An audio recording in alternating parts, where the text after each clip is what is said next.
Hello, friends. Chemical reactions of carboxylic acid and various types of chemical reactions up till now we have covered. बघा जिथं OH bond break होतो म्हणजे हा hydrogen in the form of H plus म्हणजे acidic hydrogen त्याच्या reactivities बघितल्या.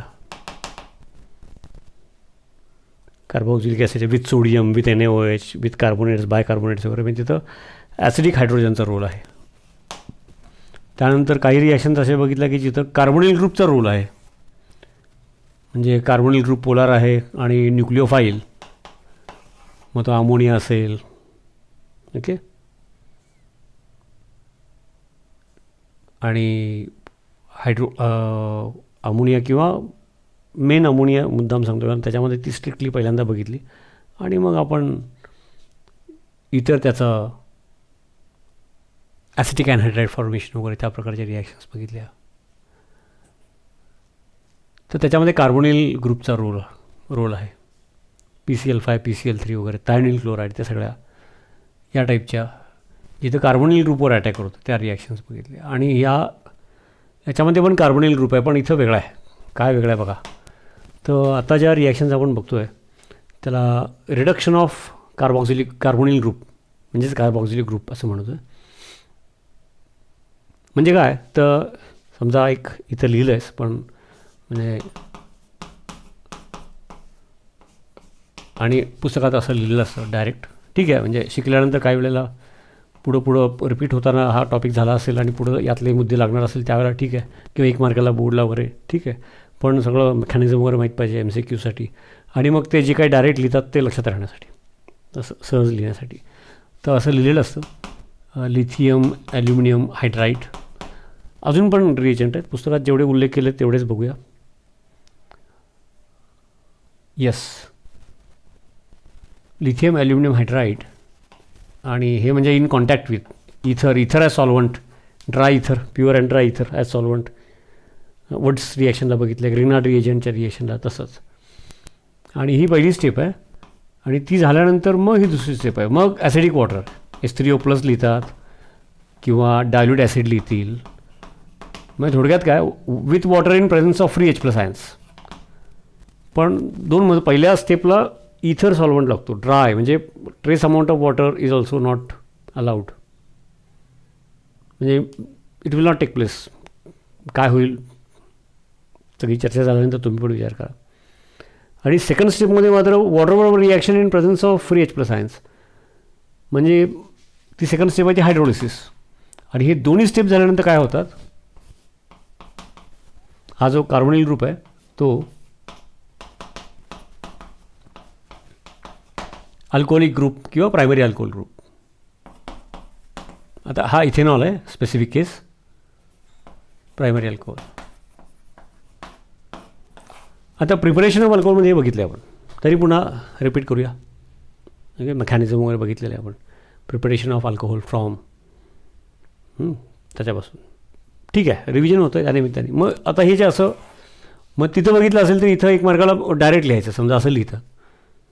ज्यांना mechanism वगैरे बघितलेलं असतं त्यांना मग अंदाज येतो आणि ते डायरेक्ट लिहू शकतात किंवा डायरेक्ट लिहिलं असेल तर त्याचा अर्थ कळतो. असे डायरेक्ट लिहिलेले काही ABCD आणि मिक्स होऊन क्वेश्चन झाले. मुद्दा काय तर हे अशी रिॲक्शन आहे basically carboxylic group get converted into alcoholic group. तर याच्यामध्ये काय काय महत्त्वाचं काय आहे तर याच्यामध्ये सगळ्यात महत्त्वाची स्टेप ज्या स्टेप्स आहेत त्यातली सगळ्यात महत्त्वाची स्टेप म्हणजे याला hydride transfer mechanism. Hydride transfer आता बघा ना लिथियम ॲल्युमिनियम हायड्राईड. आता बेसिकली ॲल्युमिनियम आपण विचार केला ॲल्युमिनियम इनकम्प्लीट ऑक्टेट एक्झाम्पल तर AlH3 हा ॲल्युमिनियम हा hydrogen shared pair and aluminium in AlH3 जसं ॲल्युमिनियम इन ॲनहायड्रस AlCl3 वगैरे तसंच इनकम्प्लीट ऑक्टेट आहे. आणि मग असं कल्पना करा की जसं की LiH बरोबर त्याची रिॲक्शन केली ते LiH अल्कली मेटल Li+1 आणि H-1 म्हणजे हायड्रोजनचा इलेक्ट्रॉन हायड्रोजनकडे आणि लिथियमचा पण हायड्रोजनकडे, म्हणून हा -1 Li+1 आणि H-1. This is hydride. जसं H+ असतो HCl पाण्यात डिझॉल्व केलेला H+Cl-, तो प्रोटॉन, कारण एक इलेक्ट्रॉन तो गेला, मागं राहिला फक्त प्रोटॉन H+ आयन. ओके, तसं हा हायड्राईड. आणि हायड्राईड हा बघा ना निगेटिव्ह, जसं OH- ion, cyanide CN- ion, alkoxy group methoxy ethoxy, तसा हा स्ट्रॉंग न्यूक्लिओफाईल आहे. स्ट्रॉंग न्यूक्लिओफाईल आहे. स्ट्रॉंग न्यूक्लिओफाईल आहे. आणि त्यामुळे मग हा हायड्राईड इथं जर कोऑर्डिनेट कोव्हॅलेंट बॉन्ड फॉर्मेशन झाली त्याची, ओके, समजा इथे लिहून दाखवतो, इथं जर कोऑर्डिनेट कोव्हॅलेंट बॉन्ड फॉर्मेशन झालं, हे बारीक बारीक काढतो, रिप्रेझेंटेटिव्ह काढतो बघा, तो इलेक्ट्रॉन घेऊन त्याचं शेअरिंग झालं, तर ते काय होणार, तर ते शॉर्टमध्ये लिहिताना मग तो हा इलेक्ट्रॉन पेअर घेऊन आला ना, एक एक्स्ट्रा इलेक्ट्रॉन आहे, प्रोटॉन एक कमी राहणार, एक एक्स्ट्रा इलेक्ट्रॉन आहे, याला रिलेटेड प्रोटॉन लिथियममध्ये आहे, आणि तो इलेक्ट्रॉन पेअर घेऊन इथे गेला, म्हणजे ओव्हरऑल सगळ्यांची प्रोटॉन इलेक्ट्रॉन्स मोजले, तर ते म्हणजे शॉर्टमध्ये लिहिताना आपण ते असं लिहितो LiH4-1.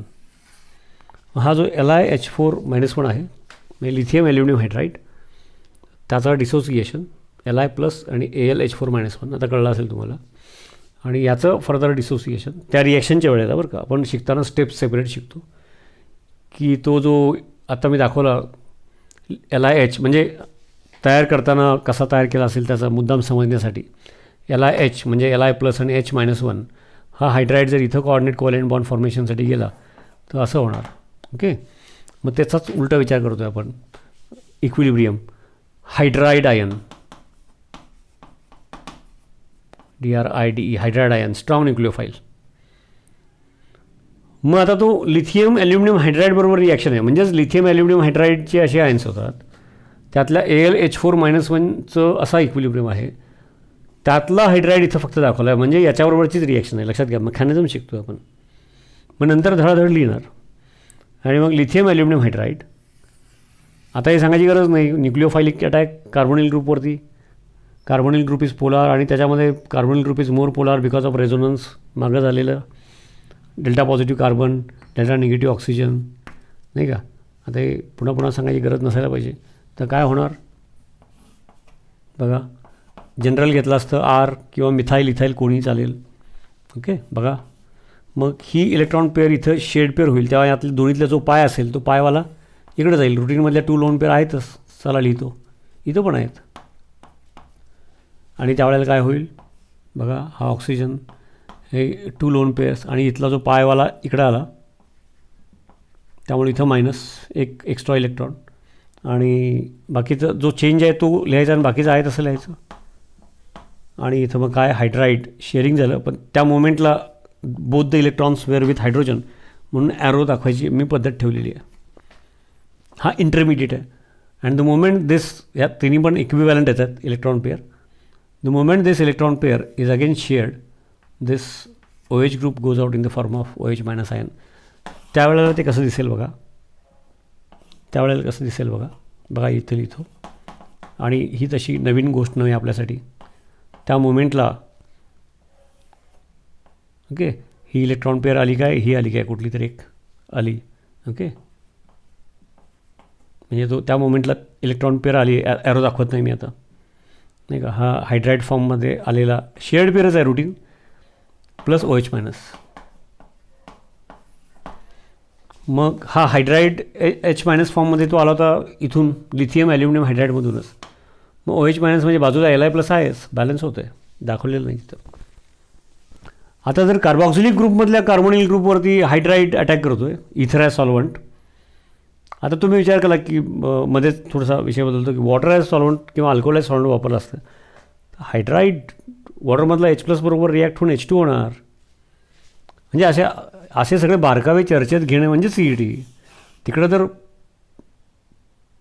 H+ फॉर्ममध्ये बाहेर येऊ शकणारा पोलार OH बॉन्ड वगैरे असलेला कोण, NH बॉन्ड पण, तो जर सॉल्वंट असेल म्हणून तो इथं वापरायचा, तर तो पाण्यामधून किंवा अल्कोहोलमधून हायड्रोजन H+ फॉर्ममध्ये बाहेर आला, आणि हा हायड्राईड, त्यांचे H2 नाही का होणार, H2 गॅस, त्यामुळे इथं सॉल्वंट इथर लक्षात घ्या. ठीक आहे, असू दे. आता हा अल्डिहाइड तयार झाला. आता इथं स्पेसिफिक केस ॲसिटल्डिहाइड, तुम्ही तिथं आर लिहा, जनरल होऊन जाईल. आणि अजून तिथं लिथियम ॲल्युमिनियम हायड्राईड इथर आहेतच, कंडिशन अजून बदल केलेले नाही. तर कार्बोनिल ग्रुप आहे विच इज पोलार अल्डिहाइडमधला, पण त्यामुळं अजून दुसरा सेकंड हायड्राईड तिथं अटॅक करेल. बघा ते समजते का? तो हायड्रोजन आहे, तो आता पहिल्यांदा आलेला हायड्रोजन आहे, तो इकडे दाखवतो. आणि लिथियम ॲल्युमिनियम हायड्राईड इथर आहे सॉल्वंट, त्यातून येणारा हायड्रोजन हायड्राईड फॉर्ममध्ये तेवढाच दाखवतो.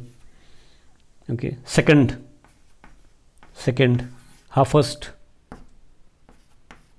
ओके आणि ही शेड पेअर इकडे अटॅक करेल. बघा सारखंच, म्हणजे थोडक्यात मगाहीसुद्धा बघा ना, यांनी अटॅक केला आणि मग ही इंटरमिडिएट तयार झाली आणि पुढच्या स्टेपमध्ये ही परत शेड झाली. आणि म्हणजे थोडक्यात आपण जसं न्यूक्लिओफिलिक सबस्टिट्यूशन रिॲक्शन, म्हणजे ओव्हरऑल काय झालं तर हा स्ट्रॉंग न्यूक्लिओफाईल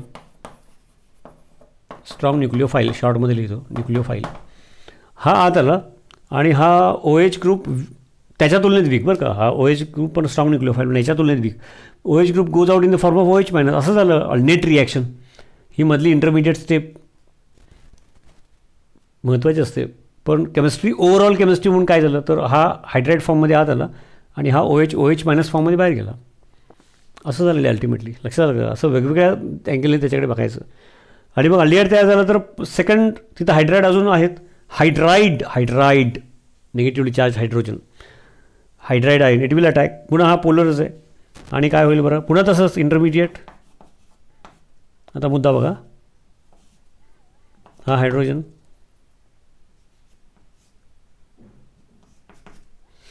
आणि मग इथं हा ऑक्सिजन, रुटीनमधल्या 2 लोन पेअर्स आहेतच. ही पायवाली इकडे गेले, आणखी एक म्हणजे 3 झाले, म्हणजे मायनस चार्ज. हे नेहमीचे 2 लोन पेअर आणि हा पायवाला इकडे आला, मायनस चार्ज. आता मगाशी तसं ओव्हरऑल रिॲक्शनमध्ये हा इकडं आल्यानंतर OH ग्रुप बाहेर गेला. आता हायड्राईड फॉर्ममध्ये हायड्रोजन आत आणि परत हा हायड्रोजन बाहेर, असं कसं होईल? होत नाही. त्याचा अर्थ हा या फॉर्ममध्येच राहतो, म्हणजेच काय होतं याचं काय होतं, काहीतरी होत असणार ना. तर हायड्रोजन फॉर्ममध्ये कुठून आला होता?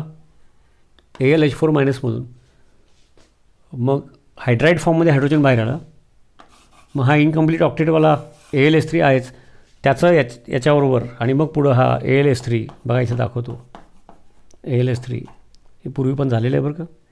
ओके, आणि मग CS3 हे 2 हायड्राईड फॉर्ममध्ये पहिल्यांदा एक आला आणि नंतर एक आला. लक्षात आलं ना? हा पहिला आलेला, परत हा सेकंड स्टेपमध्ये याचा कलर सेकंड आला तर हा कलर दाखवला, हा पहिला आलेला.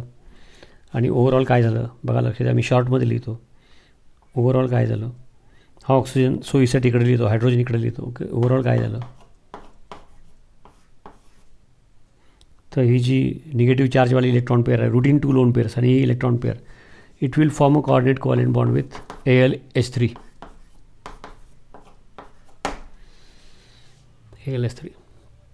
आता इथेपर्यंत कळलं. आता इथेपर्यंत कळल्यानंतर हे नेट रिॲक्शन लिहिली होती आपण. ती नेट रिॲक्शन म्हणजे स्टेप्स दाखवल्या. हायड्राईड आयन कसा अवेलेबल होतो ते पहिलं बघितलं. मग कार्बॉक्सिलिक ग्रुपमधल्या कार्बोनिल ग्रुपवर hydrogen attacks in the form of hydride, nucleophilic attacks. मग अल्डिहाइड ग्रुप तयार झाला, परत अल्डिहाइड ग्रुपवर परत हायड्राईडचा अटॅक. आणि मग हा निगेटिव्ह चार्ज. आणि तिथं AlH3 हायड्राईड ट्रान्सफर झाल्यानंतर AlH3 इनकम्प्लीट ऑक्टेट, तिथं त्याचा कोऑर्डिनेट कोव्हॅलेंट बॉन्ड होतो. आणि आता याचं पुढे हायड्रोलिसिस होणार, ते मला इथं सेपरेट दाखवायचं, म्हणजे लिहायला. म्हणजे हे बघितल्यानंतर तेवढाच पार्ट काढतो आणि तिथं लिहून दाखवतो. सोपी गोष्ट आहे आणि या टाईपचं आपण पूर्वी पण बघितलं आहे, त्यामुळं थोडक्यात दाखवतो. येस, आता बघा इथंपर्यंत आलो होतो आपण. म्हणजे कार्बॉक्सिलिक ग्रुप असेल तर हायड्राईड ट्रान्सफर, पहिला हे सेपरेट समजून घ्यायचं, हायड्राईड कसा अवेलेबल होतो. हे पूर्वी पण बघितलं आहे, पण रिपीट केलं. मग कार्बोनिल ग्रुपवरती अटॅक करेल हायड्राईड ट्रान्सफर आणखी इतर कुठल्या ग्रुपवर अटॅक करतो, जसं अल्डिहाइडवरती करतो. अल्कोहोल फॉर्मेशनमध्ये बघितलं आहे, इस्टरमध्ये करू शकतो. पुढे जाऊन आपण बघणार सायनाइडमध्ये करू शकतो, अमाइन्सच्या प्रिपरेशनमध्ये बघणार आहोत.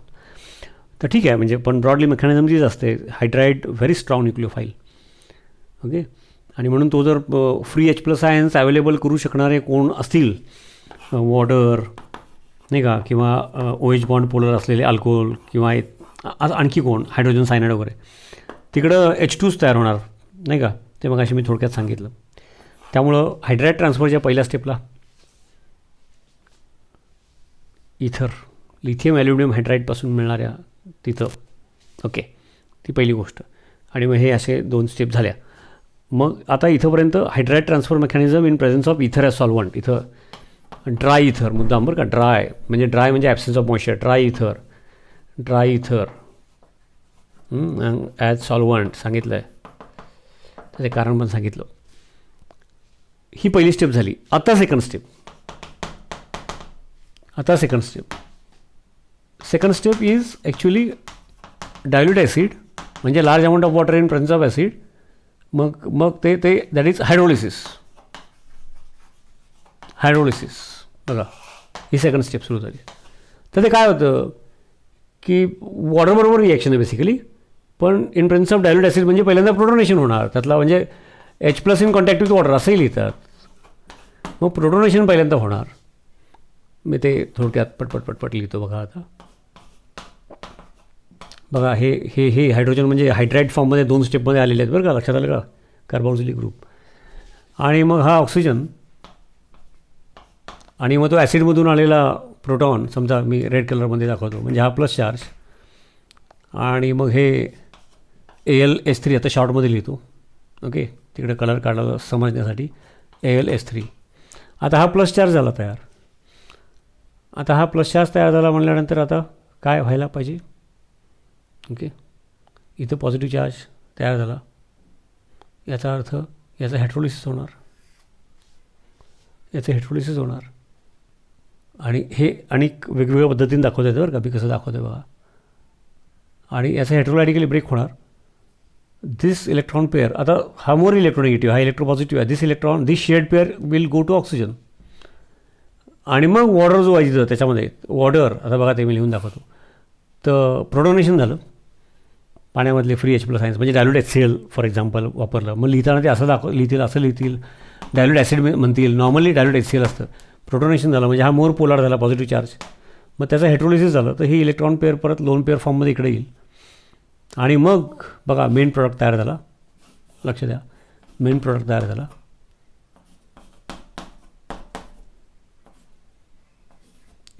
ही लोन पेअर आली परत, ही शेड पेअरची लोन पेअर आहे, आधीची एक लोन पेअर. आणि हा H झाला अल्कोहोल, प्लस हा जो AlH3 आहे, ओके, तिकडं मग वॉटर मॉलिक्यूल त्याची लोन पेअर. आणि असं म्हणजे काय होईल की तो AlH3 डिॲक्टिवेट झाला आता बाजूला, नाही तर परत त्याचे hydrogen in the form of hydride. आणि ही ॲक्च्युली मी एकच स्टेप दाखवली इथं. ॲज लॉंग ॲज हायड्रोजन या फॉर्ममध्ये अवेलेबल आहेत, आणखी एक हायड्रोजन हायड्राईड फॉर्ममध्ये, असं ते बॅलन्स करतात. ते जास्त बरोबर आहे ॲक्च्युली, पण म्हणजे ते रिपीट होतात steps. Hydrogen in the form of hydride याचे पण अवेलेबल. मग ते बॅलन्सिंगचा पार्ट झाला. मी मेकॅनिझम समजावी हा माझा मेन एम असल्यामुळं बॅलन्सिंगचा पार्ट झाला. आणि मग ते हा पण hydrogen in the form of hydride अशा पद्धतीने गेला की अल्टिमेटली काय होईल, असे 3 ग्रुप्स तयार होतील इकडं, आणि त्याचा हायड्रोलिसिस होईल. तर त्यातला मी एकच ग्रुप घेऊन दाखवला तुम्हाला, ओके. आणि मग कसं झालं, ते सेकंड स्टेप जी आहे की त्याच्यामध्ये त्याचा पहिला प्रोटोनेशन होईल. प्रोटोनेशन झाल्यानंतर या लोन पेअरचं शेड पेअर झाल्यानंतर दिस बिकम्स पॉझिटिव्ह, मग याचं हायड्रोलिसिस होईल. आणि ते हायड्रोलिसिस झाल्यानंतर AlH3 जे बाहेर येतात ते आणि वॉटर, म्हणजे ती जी इनकम्प्लीट ऑक्टेट आहे ते लोन पेअर आणि इनकम्प्लीट ऑक्टेट ऑफ AlH3, म्हणजे जो AlH3 इनॲक्टिवेट झाला आता. आणि मग आम्हाला काय मिळाला, अल्कोहोल, हा इथाईल अल्कोहोल, बरोबर आहे का. म्हणजेच 2 कार्बनचा जो कार्बॉक्सिलिक ॲसिड आहे त्याच्यापासून 2 कार्बनचं अल्कोहोल मिळालं, 2 कार्बनचे कार्बॉक्सिलिक ॲसिड, 2 कार्बनचं प्रायमरी अल्कोहोल मिळालं. मग आता एकदा हे लक्षात आलं की फर्स्ट स्टेप हायड्राईड ट्रान्सफर, त्याचं मेकॅनिझमप्रमाणे असे 2 सब स्टेप्स आहेत, ड्राय इथर सॉल्वंट, आणि लास्ट स्टेपमध्ये हायड्रोलिसिस. तर अल्टिमेटली काय मिळतं, जेवढे कार्बनचं कार्बॉक्सिलिक ॲसिड आहे तेवढे कार्बनचा तो प्रायमरी अल्कोहोल मिळतो. मग नंतर हे लक्षात राहतं. मग असं मेकॅनिझम शिकल्यानंतर फायदा काय होतो की आणखी कुठंतरी हायड्राईड ट्रान्सफर मेकॅनिझम असते, आधी पण झालेली आहे, पुढं पण येणार आहे. त्या सगळ्या रिॲक्शन्स मग एकसारख्या वाटायला लागतात, थोडा फरक. आणि मग ऑर्गॅनिक केमिस्ट्री अवघड, काय रिॲक्शन्स किती लक्षात ठेवायचं, असं जे काही भीती आणि तसं तयार झालेली असते मानसिकता, त्याचे कारण त्यातले अशा प्रकारचं मेकॅनिझम्स माहीत नसणे. आणि त्यामुळं बऱ्याच गोष्टी कॉमन आहेत. आता समजा की अशा प्रकारचे हायड्राईड ट्रान्सफर मेकॅनिझमशी रिलेटेड पुढच्या टॉपिकमध्ये रिॲक्शन्स आल्या की तुम्हाला यातल्या स्टेप्स तिथे येणार असतात बेसिकली केमिस्ट्रीच्या अँगलनी, तर तुम्हाला आधीच कळायला लागेल किंवा सांगता सांगताच कळायला लागेल. रिव्हिजनच होणार तिकडे ऐकताना लेक्चर, रिव्हिजन अभ्यास करतानाच पहिल्या स्टेपमध्येच रिव्हिजन होणार असं. तर this is how carboxylic group can be converted in to alcoholic group, lithium aluminium hydride in presence of dry ether as solvent, hydride transfer mechanism, आणि नंतर हायड्राईड ट्रान्सफर झाल्यानंतर second step dilute HCl, normally HCl वापरतात, म्हणजेच H3O+ लिहितील, free H+ ions with water किंवा H+ in contact with water, म्हणजे hydrolysis, ultimately it gives alcohol. Okay, हे असं एकदम छान इंटरेस्टिंग आहे. मग तुम्ही एक्झाम्पल्स करा, नोट्समध्ये आहेत. मी ॲसिटिक ॲसिड घेतलं, कोणी R घ्या किंवा कोणी इथाईल ग्रुप घ्या, कोणी अराईल ग्रुप घ्या. ओके, एक्झाम्पल्स वाढतील, काय प्रॉब्लेम नाही.